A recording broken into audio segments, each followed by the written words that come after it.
Bom dia, boa tarde, boa noite. Aqui quem fala é o professor Rodrigo, pai da Yara e da Elis, e hoje a gente vai continuar com as nossas videoaulas de eletrônica analógica. Hoje a gente vai ver sobre alguns diodos especiais, alguns diodos que têm características diferentes dos diodos que a gente tem visto até agora. Vamos seguir para a aula então.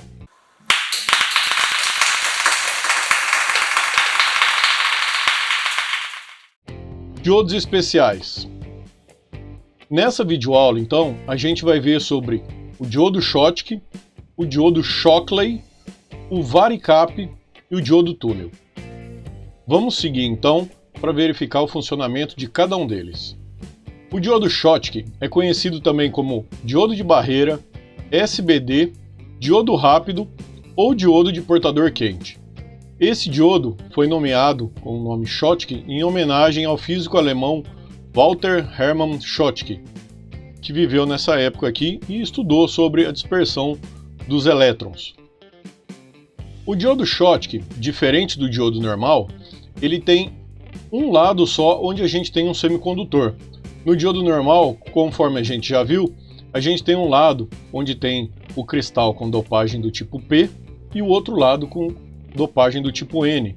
Aqui no caso do diodo Schottky, a gente vai ter só um lado com dopagem e o outro lado a gente vai ter um metal.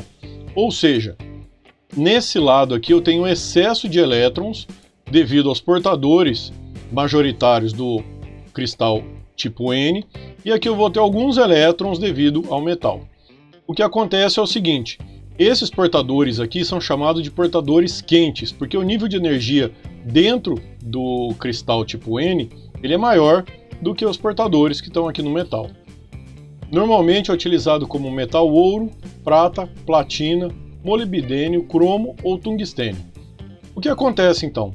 No momento que a gente coloca aqui um cristal do tipo N ao lado de um metal, vai tentar entrar em equilíbrio. Alguns elétrons que estão aqui do lado N vão passar para lá, para o lado do metal. Com essa passagem desses elétrons para o lado de lá, o que vai acontecer? Esses átomos que estão fixos aqui vão ficar com falta de elétrons, ou seja, aqui a gente vai ter íons com carga positiva. Devido à passagem dos elétrons para lá, entra então em equilíbrio, e aqui a gente vai ter então esses íons com carga positiva. Esses íons é o que forma então o que é chamado de barreira de superfície, que é uma barreira que não vai deixar com que circule elétrons de um lado para o outro, tá? Então esses íons ficam aqui nessa parte, e o potencial, normalmente, ele vai ser então muito menor que o potencial de um diodo normal. No potencial de um diodo normal a gente tem íons positivos de um lado e íons negativos do outro lado. O que acontece? Com essa barreira dos dois lados aqui, que é chamada a camada de depleção, né, ou barreira de potencial, a gente tem aquele valor do 0,7 volts. Aqui, como eu tenho só de um lado esses íons, essa barreira é menor, é em torno de 0,3 volts. Essa é uma diferença já de cara do diodo Schottky, tá? A barreira de potencial dele é menor que do diodo normal. Consequentemente, ele vai ter também uma barreira menor de ruptura, uma tensão de ruptura menor. Se eu polarizar ele reversamente, ele entra na ruptura mais fácil que um diodo normal, normalmente em torno de 50 volts. O que acontece então? O diodo Schottky, como ele não tem portadores minoritários, ou seja, do lado de cá eu não tenho lacunas, porque eu estou trabalhando com metal, por não ter portadores minoritários, o diodo Schottky ele é um diodo mais rápido. Ele tem um menor tempo de recuperação. O que isso significa? No caso do diodo PN, ou seja, onde eu tenho um cristal P e um cristal N, um de cada lado, o que acontece? Eu vou ter os portadores minoritários. Os portadores minoritários, a hora que eu fico invertendo sentido de uma corrente, sentido do outro, sentido de uma corrente, sentido do outro, esses portadores minoritários fazem com que haja um pouco de condução nesse momento, a hora que eu inverto. Uma condução muito rápida, seria muito rápida, né? No momento que eu inverto, mas dependendo da minha frequência, eu posso ter uma condução. Então os diodos PN têm portadores minoritários, e se a inversão for muito rápida, ele pode conduzir por um breve período mesmo que reverso. No caso do diodo Schottky, eu não tenho portadores minoritários aqui. O que seriam os portadores minoritários? Seriam lacunas. No metal eu não tenho lacuna. Então não acontece esse efeito. Aqui a gente tem um gráfico, então, de uma oscilação, de um sinal oscilando dentro de um diodo Schottky. A gente pode ver que no diodo Schottky ele vai conduzir até 0,3 volts, quando ele está direto, e reverso, ele depende do circuito, né? Então, direto, 0,3 volts, e reverso, ele depende do circuito. Um diodo PN, o que vai acontecer? Ele vai conduzir 0,7 volts direto, e reverso também depende do circuito. Mas o que acontece? Ele tem um tempo aqui de decaimento, né, devido aos portadores minoritários. Isso já não acontece no diodo Schottky, onde o decaimento é rápido, ele segue exatamente o sinal, no caso aqui é um sinal quadrado. Tá? Então o diodo Schottky, o que ele tem? Ele tem a vantagem de trabalhar com altas frequências, consigo trabalhar com 300 MHz ou até sinais maiores, dependendo da situação. Também suporta altas correntes, como ele trabalha direto, ele não tem os portadores minoritários ali, ele suporta altas correntes, mas ele vai ter baixas tensões. Baixa tensão de quê? Tensão direto, em torno de 0,3 volts, e baixa tensão de ruptura. A tensão de ruptura dele é mais baixa que os diodos normais.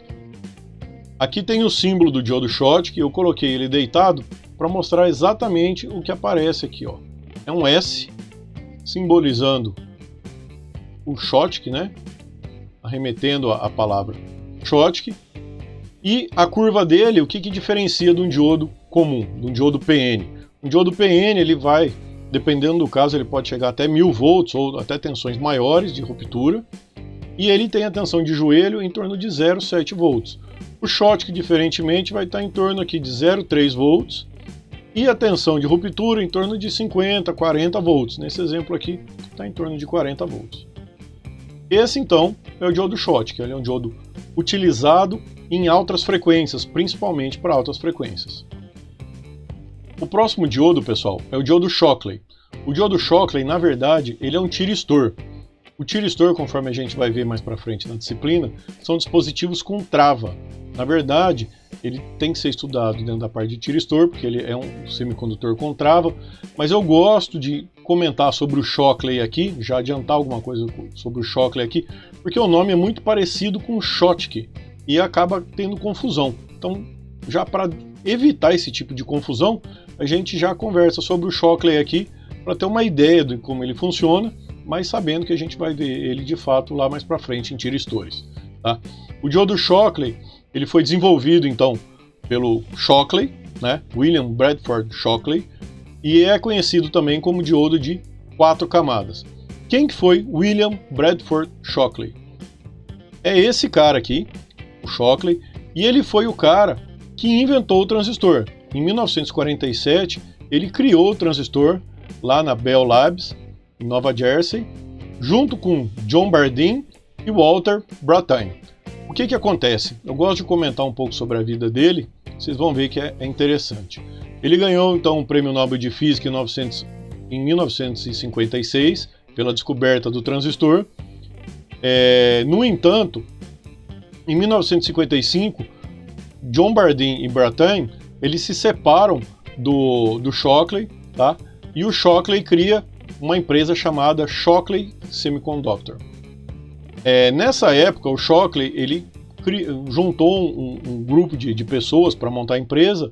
No entanto, ele era uma pessoa muito difícil de lidar. Tanto é que esses dois aqui, o Bardeen e o Brattain, já se separaram dele, né? E depois, em 57, 8 membros da equipe de Shockley também se separam dele e vão fundar uma empresa chamada Fairchild Semiconductor. Essa empresa aqui, Fairchild, dela surgiram várias outras empresas que a gente chama de Fairchildren, os filhos da Fairchild, né?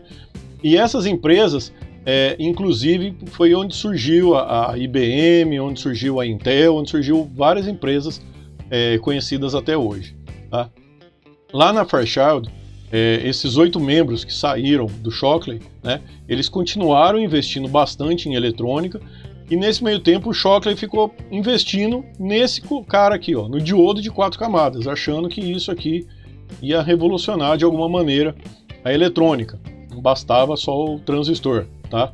E esse grupo desses 8 membros que saíram da empresa do Shockley e foram para a Fairchild, eles criaram algo que foi revolucionário, que foi o circuito integrado. Então eles começaram a trabalhar com transistores miniaturizados dentro de encapsulamentos que são os circuitos integrados, né? Isso aqui revolucionou a indústria da eletrônica. Surgiram os chips, surgiram microprocessadores, controladores, toda a tecnologia que a gente tem aí para a parte eletrônica de hoje em dia, né? Os grandes nomes desses 8 membros foram aqui o Bob Noyce e o Gordon Moore. O Moore, inclusive, ele é responsável por aquela lei de Moore, que diz que a cada 18 meses vai dobrando a tecnologia, né? Então essa é a história do Shockley. É interessante falar que ele era uma pessoa difícil de lidar e por isso, apesar de ter uma mente brilhante, ele acabou tendo vários problemas aí durante a vida. Então fica como um alerta para todos nós, né? Essa questão de saber lidar também é importante. Só para verificar também o que aconteceu aqui nessa separação do Bardeen, do Brattain, o Shockley, o que acontece é o seguinte: eles tinham lá na Bell Labs, eles ficavam trabalhando, o Bardeen e o Brattain ficavam trabalhando na Bell Labs e o Shockley ficava trabalhando em casa, não trabalhava com eles não trabalhavam em conjunto, né? Tanto é que na época ia atribuir a descoberta do transistor a esses 2 caras só. No entanto, o Shockley era o chefe deles, ele trabalhava em casa, não trabalhava com eles. Então a empresa falou que não, que a patente ia ser no nome dos 3, não só no nome dos 2, e daí por isso que ele ganhou o prêmio Nobel junto. Mas dali já começou uma sucessão de problemas interpessoais, né? Essa foto aqui mostra os 3. Na verdade, essa foto aqui é uma montagem, porque eles não se davam bem, né? Então isso aqui foi só para demonstrar no momento do prêmio Nobel e tudo mais, eles estavam trabalhando junto ali, mas isso aqui é uma foto que não representa de fato a realidade. Aqui o Shockley, o Bardeen e o Brattain. Bom, mas chega de delongas e vamos ver como é que funciona então o diodo Shockley, para não confundir com o diodo Schottky. O diodo Shockley, conforme eu comentei, é um diodo então de 4 camadas. O que isso significa? Em vez de ser simplesmente um diodo PN, é um diodo que tem PN-PN, né, ou NP-NP. São 4 cristais colocados um do lado do outro. E para facilitar a lembrança aí do símbolo, né, a gente tem o símbolo dessa maneira aqui, que parece um diodo e que aqui, ó, parece um número 4, né? A gente parece que tem aqui o número 4. Isso lembrando então a simbologia do diodo Shockley. Mas o que é que acontece então na hora que eu tenho 4 camadas? Na hora que eu tiver 4 camadas, eu vou ter um gráfico dessa maneira. Tensão de ruptura aqui igual ao diodo normal, e do lado de cá, se eu seguisse o diodo normal, eu teria essa curva aqui. Diferente do diodo normal, o que acontece então? O diodo Shockley ou os dispositivos tiristores, eles têm esse pedaço aqui, esse prolongamento da curva. O que isso representa em termos efetivos na curva? Isso aqui representa o seguinte, que enquanto não chegar na tensão de disparo, digamos que a tensão de disparo é 10 volts, isso depende de componente para componente, mas digamos que é 10 volts, tá? Então enquanto não chega na tensão de disparo, ele não está conduzindo, tá? Enquanto ele não chegar lá, ele não conduz, ele está aqui nessa reta, ele não conduz. A hora que chega na tensão de disparo, ele volta rapidamente para cá e conduz como um diodo normal, ou seja, ele conduz uma corrente alta e tem uma tensão baixa sobre ele, e fica conduzindo. Mesmo que eu reduza a tensão, então eu aplico uma tensão alta sobre os terminais dele aqui, tá? A hora que eu tenho essa tensão alta, digamos aí, uns 10 volts, né? Ele conduz e eu posso reduzir a tensão. Então ele vem para torno de 1 volt, algo perto aí da unidade do volt, né? E ele vai conduzir aqui altas correntes para tensões baixas. Então mesmo reduzindo a tensão, ele volta a conduzir. E quando que ele para de conduzir? Ele só vai parar de conduzir quando eu retirar a corrente dele. Então, quando eu tiver uma corrente menor que o IH, que é chamada corrente de manutenção, aí ele volta e para de conduzir. Então, o que acontece? Esse dispositivo é um dispositivo de trava, com trava. O que isso quer dizer? A hora que eu atinjo um patamar, ele começa a conduzir, mesmo que eu reduza a tensão, ele vai continuar conduzindo. É o que acontece nesse trecho aqui. Um exemplo de dispositivo com trava é, por exemplo, um alarme, né? Se você aciona um sensor que vai ligar o alarme, mesmo que você feche a porta, por exemplo, do seu carro, da sua casa, a partir do momento que disparou o alarme, ele não vai voltar a parar de tocar, né? O alarme, a partir do momento que você acionou ele, é um dispositivo com trava, ele vai ficar acionando, até que você volta lá e retira a trava. Nesse caso, o que seria retirar a trava? Seria colocar uma corrente abaixo da corrente de manutenção, que é o IH. A gente vai estudar com mais propriedades depois do diodo Shockley na hora que for ver tiristores, mas só para verificar a diferença entre Shockley e Schottky. O próximo diodo especial é o Varicap, pessoal. O Varicap também ele é chamado de Varactor, CVT, ou capacitância variável com a tensão, pela tensão, né? Epicap e diodo de sintonia. Bom, como é que o Varicap funciona? O Varicap ele é uma capacitância variável, por isso que ele é chamado de Varicap, né? Então ele é uma capacitância variável e ele é utilizado em receptores de FM, receptores de TV e outros equipamentos de comunicação, equipamentos que eu preciso alterar a capacitância. O Varicap ele funciona com uma propriedade do diodo PN, né, que a gente acabou de comentar no Schottky, onde eu tenho aqui uma barreira de potencial, ou seja, eu tenho aqui um espaço onde eu tenho cargas positivas e cargas negativas. Tendo cargas positivas e negativas, esse espacinho aqui, ó, o Varicap vai funcionar como um capacitor. Vai funcionar como um capacitor como? No momento que eu controlo a quantidade de cargas positiva e negativa de cada lado aqui, eu consigo então definir uma capacitância para esse cara aqui, para esse componente, tá? A fórmula de capacitância é essa aqui, então a capacitância da junção é igual a capacitância da junção zero. O que é a capacitância da junção zero? Agora que eu não aplico tensão nenhuma, então ele já gera uma capacitância aqui que a gente já consegue supor, né, pessoal, que é uma capacitância muito baixa. Esses valores são muito baixos, né? Então esse valor aqui é um valor baixinho, tá? E ele vai depender de quem? Vai depender do VD, que é a tensão de joelho do diodo, que é em torno de 0,7, e vai depender do VR. Quem é VR? VR é a tensão reversa aplicada. Como que ele funciona então? Eu aplico uma tensão reversa, no momento que eu aplico uma tensão reversa, eu aumento aqui a minha camada de depressão, né? Eu aumento aqui os portadores e a distância entre eles ali. Quando eu faço esse aumento, o que acontece? Eu altero a capacitância nessa junção aqui, ó, nesse espaço aqui, tá? Então como é que fica a fórmula? CJ, eu acabei de falar, a capacitância da junção. CJ0 é quando eu não aplico tensão, a tensão reversa, VR, VD é 0,7, e esse N aqui é uma constante de fabricação, que varia de meio a 1/3, que isso depende de Varicap para Varicap. Isso é dado normalmente no datasheet.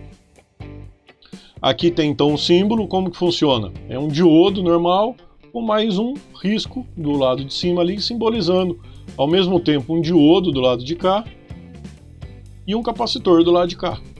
Ele pode ser um capacitor indicando a polaridade também, tá? E ele é equivalente a um capacitor variável.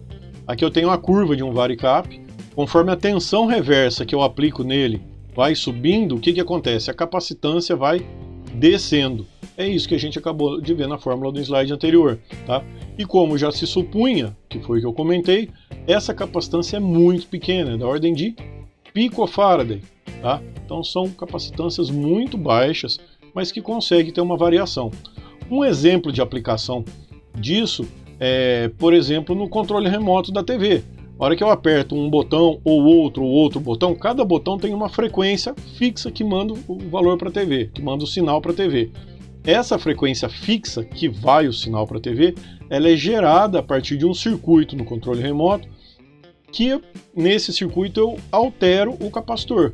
Só que como que eu altero o capacitor? Em vez de eu ficar alterando isso com uma chave seletiva, com uma chave liga-desliga, na hora que eu aperto cada um daqueles botões, eu aplico uma tensão diferente em um varicap. No momento que eu aplico uma tensão diferente nesse varicap, ele vai ter uma capacitância diferente. Essa capacitância vai oscilar então num circuito oscilador de maneira diferente, então vai ter frequências diferentes, por exemplo, para cada botão no controle remoto. Essa curva aqui, pessoal, é do varicap MV209. E aqui a gente tem o datasheet desse MV209. Então, olhem só, é um componente com 2 terminais, ele pode ser com esse tipo de encapsulamento ou com este tipo de encapsulamento aqui. Tá? Aqui tem as características, ó, de tensão reversa que eu posso aplicar sobre ele, né? No caso até 30 volts, tá? E o gráfico que já foi apresentado no slide anterior. Pessoal, para finalizar a questão do varicap, é interessante então salientar que o varicap, para funcionar como capacitor controlado, né, como capacitor variável, ele tem que estar polarizado reversamente. A função dele é trabalhar reversamente polarizado. E finalmente, então, o diodo túnel. O diodo túnel, ele é um diodo Zener altamente dopado, muito dopado. Ele tem uma dopagem tão alta de maneira que a tensão de ruptura fique próxima do zero, ou seja, o Zener, ele tinha lá a tensão de ruptura que é a tensão de trabalho, que é a tensão Zener. No caso do diodo túnel, essa dopagem é tão alta que ela chega próximo do zero. O que acontece com essa forte dopagem? Ela acaba distorcendo a curva direta, do lado direto do diodo. Distorcendo a curva do lado direto do diodo, ocorre então uma região chamada de região de resistência negativa. O que é a resistência negativa? Quando eu tenho um aumento na tensão, ao invés de eu ter um aumento na corrente, que seria um desempenho de qualquer tipo de resistência, eu tenho uma redução na corrente. Então, com aumento na tensão, eu tenho redução de corrente. Por isso que é chamado um desempenho como resistência negativa. Esse cara aqui ele é muito utilizado em circuitos osciladores. Ele é montado em circuitos quando eu monto um oscilador para ajustar a questão da oscilação ali do circuito. Tem aqui então o símbolo do diodo túnel. O diodo túnel então ele tem essa representação aqui, tá? Em vez dele ter o catodinho reto, né, ele tem um catodo puxado para dentro, tá? E a curva, o que acontece? Como eu puxo muito para cá, estou puxando muito aqui a parte do reversa, né, a parte da ruptura, ele acaba trazendo essa distorção para o lado direto. Tá? Então, reversamente, praticamente é zero a tensão de ruptura dele e ele acaba trazendo para cá. E o que acontece? Ele gera essa curva aqui de maneira diferente. Tá? Com essa distorção do lado direto, o que vai acontecer? O gráfico fica dessa maneira aqui. Ó. Então eu tenho um pico, o valor IP, que é o valor de pico, o valor IV, que é o valor desse vale aqui, o valor VP, que é esse pico, o valor VV, que seria esse vale. Os valores típicos para o valor aqui, VV, é em torno de 0,7. Então daqui para frente ele comporta como um diodo normal. Inclusive, aqui poderia até tentar fazer uma curva, seria isso aqui, ó, se fosse do diodo normal, né? Então é em torno de 0,7, o valor aqui VV, tá? E a gente tem aqui em torno de 0,1 volts esse valor de pico. O que vai acontecer? Eu tenho um trecho curtinho aqui, ó, que é o trecho onde eu vou tentar trabalhar, que é entre 0,1 volts e 0,7 volts. Esse trecho é o trecho de resistência negativa. Por quê? Quando a tensão aumenta, a corrente diminui. Ou seja, quando a tensão do diodo está entre VP e VV, essa faixa aqui de 0,1 a 0,7 volts, depende de componente para componente, mas normalmente é esse valor, ocorre então um efeito de resistência negativa. E com esse efeito então de resistência negativa, a gente acaba utilizando esse cara aqui em circuitos osciladores, que também é um conteúdo mais para frente na disciplina, mas já saibam então que tem esse diodo com essa característica. Pessoal, com isso a gente finaliza a videoaula de hoje então, com alguns diodos especiais. A gente viu então esses 4 diodos com algumas características cada um deles, né? Características especiais cada um deles. Se tiver alguma dúvida, deixa aqui embaixo nos comentários e até a próxima.